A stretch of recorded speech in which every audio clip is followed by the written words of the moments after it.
Welcome back, my friends, to the show that never ends. My name is Rod, and I'm your happy hippie. I'm here to do a contest entry into Logan's contest he's having at the Swell Network. He's celebrating 700 subs. So, cheers to you, Logan. I'm supporting my local record store by wearing their shirt, Wild Honey Records in Oak Ridge, Tennessee. Anyway, Logan at the Swell Network is having a contest. Show us 5 albums where you may be the only fan. You feel like you're the only one in the VC, maybe the only one on your block that listens to these people, or this guy, or this girl. And so I had to jump on this quick, man. I wanted to. I'm going to start off showing some CDs. Mark David Manders is one. He's a Texan. He's got several CDs out. Tales from the Couch Circuit is a really cool album by him. It's got the old radio marking. Played a lot of his music on my show back in the 90s. He's got one song, 3 Sheets to the Wind. Remember, this is a country band, a 3-piece country band. 3 Sheets to the Wind. You hear the title, you think about somebody's getting drunk. And that's kind of half it. In the background, I'm playing Martin Denny, by the way. But 3 Sheets to the Wind, Martin Denny in the background, is a song about 3 drunk Klansmen who are sitting around getting drunk, getting 3 sheets to the wind, and they go after this old black man. And very spooky, haunting sound. At the end of the song, and I forget the character's name, it's been a minute since I listened to it in the song, who was the African-American guy. They said in the morning someone went by to check on him, and all he saw was 3 sheets hanging in the wind, meaning the 3 Klansmen. The dude hung their fucking redneck asses. Very cool song. Mark David Manders. He actually thanked me on this one. This is Chili Pepper Sunset. And it's on Blind Neo Records. And I actually got a thank you from him, which was really, really cool. I won't show it to you. But Mark David Manders, you don't hear a lot about him in the VC. He's early alt country, early Americana. He's a Texan. And in Texas, you can make a living playing Texas. You make a full-blown living just playing at Texas and never leaving the state. And he's got a huge following there. Another guy I want to show is my late friend, Dwayne Jarvis. I think I'm the only one in the VC who shows his music. And he was on Rhino Records for a while. He was also on, not Rhino, I'm sorry. He was on Watermelon Records. Dwayne Jarvis. Just a great human being.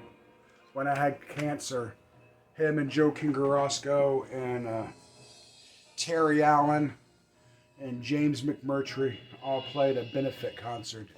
I'm trying not to leave, and there was one other person there, I think, and I'll mention him later. But anyway, Dwayne Jarvis. Unfortunately, we lost him to cancer back in the early 2000s. Phenomenal guitar player. He was a Nashville sessions musician. He's played with a lot of people. And if you see his CDs or like on eBay, definitely check him out. You get them for a few bucks.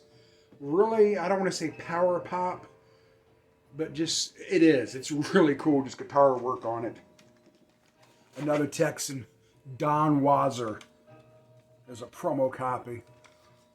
One I've had since the 1990s. Don Wazer was a rockabilly, and in the late 90s, this dude was in his late 60s, and he was tearing up the Americana chart. The people who are new to Americana may not know this guy, but he was phenomenal. Hillbilly singer is what he called himself. He only made 2 proper albums. He started out in the 1950s. He even played bills with Elvis Presley. And he went into the Air Force and spent 22 years in the Air Force. He got out and he was doing other things, and his kids encouraged him to pursue his music. He's got one other one out besides this, and I can't find that one. He was on Watermelon, and I remember people talking about him. We had a conference in New Orleans. It was an Americana convention, and people were talking about this guy is just flipping amazing. And I had the honor to bring him on stage one night. Very humble man. Like I said, he was an old cat. He needed help climbing the stairs. He tore the guitar up. Very humble, very down-to-earth cat. Don Wazer, I don't hear a lot about him. And if you dig Americana, rockabilly, check his music out, because he was a force in the Americana music scene when it was new. Back before you knew what Americana was, you had to explain it to people. And back then, you almost had to have a twang to your music to actually get played in Americana. Jerry Jeff Walker, another one. Love this guy. Been a fan of his since the 90s. Actually got to meet Jerry, and he passed away in 2000. I think it was 2000, or was it 2008? It was 2000. Jerry Jeff Walker, live at Luckenbach. And this is not an original copy of the CD. I wish it was. The original copy was cardboard. This is a plastic jewel case. And the reason I wish it was, because if you have that, if you're a fan of his, or you have that CD, if you open it up, in the inside, one of the band members is wearing a K-Fan t-shirt, which was the radio station I worked at when this came out. He was a friend of the station's. Jerry Jeff Walker, famous for writing Mr. Bojangles. He covered a LA Freeway by Guy Clark, and he did it well. The late Jerry Jeff Walker, phenomenal. There's another guy. The Americana charts loved him. He was a hero to that format. Steve Earle. Sometimes I think I'm the only Steve Earle fan. No, I don't mean that. I know other people have mentioned it. Love Steve Earle. This is a great one. This is with the Del McCoury Band. It's his bluegrass album. He's very political, Steve Earle, and that what Ted Nugent did to his rock and roll career, people talk about he shot himself in the foot. Steve Earle did that with his country kind of music, because he's very, very left wing. I mean, this dude is left wing like crazy. Don't matter though. Politics ain't got shit to do with it.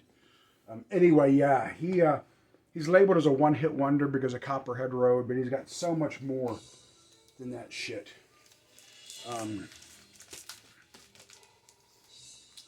Steve Earle, one of my favorite singer-songwriters. And this is one came out 2 years ago. It's Texas Guy is the name of the album. It's a tribute to Guy Clark. Wonderful. He's done this a couple times. He made his tribute to Townes Van Zandt, covering all Townes songs. He's done one for Guy Clark. He did it for Townes Van Zandt.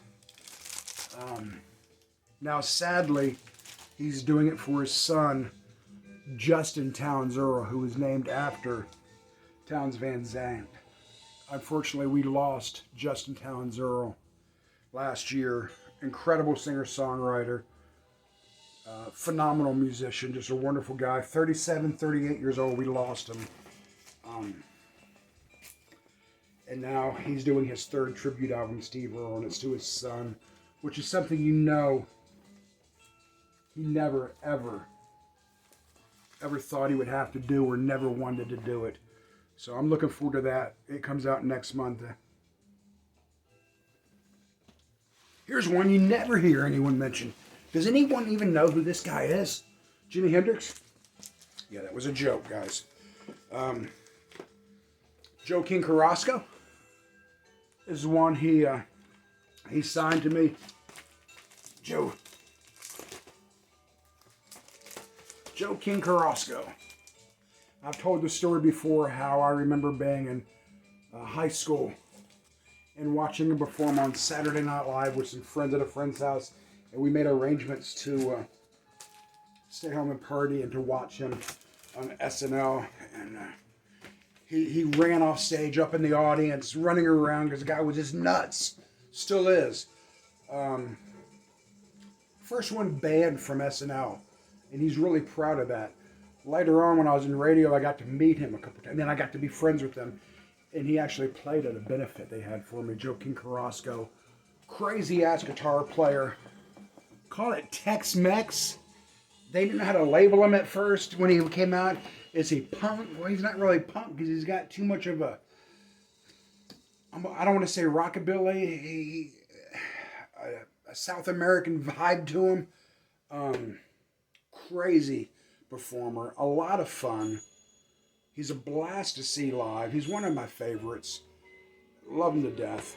King Carrasco. And you're only supposed to show 5. I'm winding this down. The Blasters from the West Coast. I don't hear a lot of love for the Blasters. Dave Alvin and Phil Alvin. It's one of their live albums.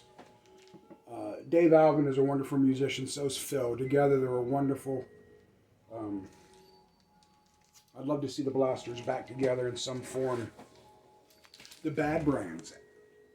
When I was a kid, high school, DC, these guys were bad. The Bad Brains. These guys, I don't see getting a lot of love. This is at the CBGBs in '82. Was lucky enough to see him in concert in DC. I want to say the 930 Club, but a friend of mine, I mentioned it on one of my other videos. He's like, dude, it wasn't the 930 Club. He was convinced it was at Constitution Hall. Anyway, either way, man. Memories fail a little bit, but I do know they were badass. Root Boy Slim and the Sex Change Band out of Washington, D.C. He's passed away. He was bipolar. He was manic. Back then they called it manic depressive. He had alcohol problems. He had drug problems, which aren't a secret if you're a fan of his music or you followed his career. He's a graduate of Harvard. He had no problem performing on stage in a women's dress. He looked like a drunk, dude. I mean, I don't know if he was trying to sell that image, but he would come out and he looked like he hasn't showered in 3 days. Root Boy Slim, blues rock with a punk, maybe not punk, but an underground edge where he sang about crazy shit. Root Boy Slim. This was a gift from Kimbo. Man, I like Kimbo's channel. Anyway, Root Boy Slim is one I don't see getting a lot of love that I loved. And I've loved all these albums I've shown. I've loved for a long time. King Carrasco and the Bad Brains and Root Boy Slim are shit I listened to in high school. Steve Earle, I've been listening to him since the early 90s. I mean, this is stuff that just has stuck with me. Last but not least, Randy Newman. I know everybody and their mother knows who Randy Newman is. But this album, Little Criminals, this is back before he was doing soundtracks, and that's what he's most famous for now, is a masterpiece of an album. Has a song on here, Germany Before the War, Riders in the Rain. Unfortunately, he's known for Short People, but that's a very much a political song, a satire song about how stupid racism and bigotry is. If you listen to the lyrics of it, let me see if I can find some of the lyrics. Okay. Short people got no reason to live. They got little hands and little eyes. They walk around telling great big lies. I mean, that's just stupid. People hear that like, why is he making fun of little people? He's saying how ridiculous it is to feel that way. They got little cars that go beep, beep, beep. Short People, definitely a great song. Misunderstood, I think. But he's another guy that don't get a lot of love, man. But I absolutely love Randy Newman. Anyway, I went over 5. That's okay. I'm sure that Logan won't care. Again, this was for Logan at the Swellheads Network, celebrating 700 subs. Logan, a really cool guy. Shows a lot of metal. Shows a lot of everything. He's even showed his Bob Dylan box set. And I do like my Bob Dylan. I love this. Listen. This is Martin Denny. Did I say that? How I got into Martin Denny, man. There's a guy that kept coming in my shop. He knew I was a deadhead, and so was he. He's like, do you like Martin Denny? I'm like, I've heard the name. I don't know what he sings. And he kept telling me Martin Denny. He's like, if you like the Grateful Dead, you're going to love Martin Denny. And I get it by listening to this. Just a cool little vibe. Anyway, that's off topic.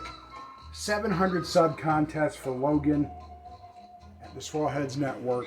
Show 5 albums, 5 CDs, whatever. Talk about 5 bands that you've loved for a long time. That not everyone does. You feel like you're the only one. He doesn't want us to just show some obscure album we found in the dollar bin that no one's heard of, but actually shit that you love. So, I want to thank you all for watching. Again, my name is Rod. I appreciate everyone who subscribed to me. I appreciate everyone who's watching this video to the end. I want to thank you. If you're not a subscriber, please subscribe. If you like the video, give it a thumbs up. He's having a contest, and this is my, I'm going to mention that I'm going to have one. It's going to be sometime next week. Make a mental note, because one of the questions I'm going to ask is what video, what video did I mention it in? Logan, congratulations on 700, brother.